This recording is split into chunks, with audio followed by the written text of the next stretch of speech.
بسم اللہ الرحمن الرحیم۔ اویس کرنی کو یہ مقام کیسے ملا؟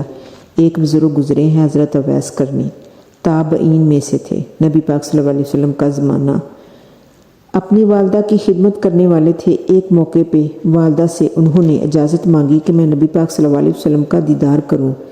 نبی پاک صلی اللہ علیہ وسلم کے دیدار کی اجازت مل گئی، مگر والدہ نے کہا بیٹا خدمت کرنے والا پیچھے کوئی دوسرا نہیں، تم جلدی لوٹ آنا۔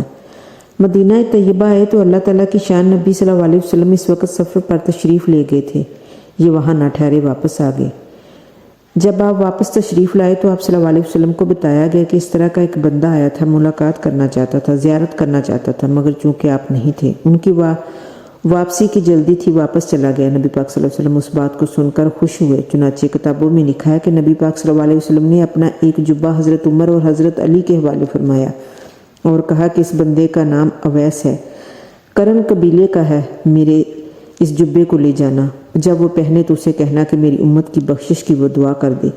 یہ ماں کی خدمت کا اجر ہے کہ اللہ تعالیٰ پیارے حبیب صلی اللہ علیہ وسلم ہدیہ بھیج رہے ہیں اور ساتھ فرمائش فرماتے ہیں کہ وہ میری امت کی بخشش کی دعا فرما دے۔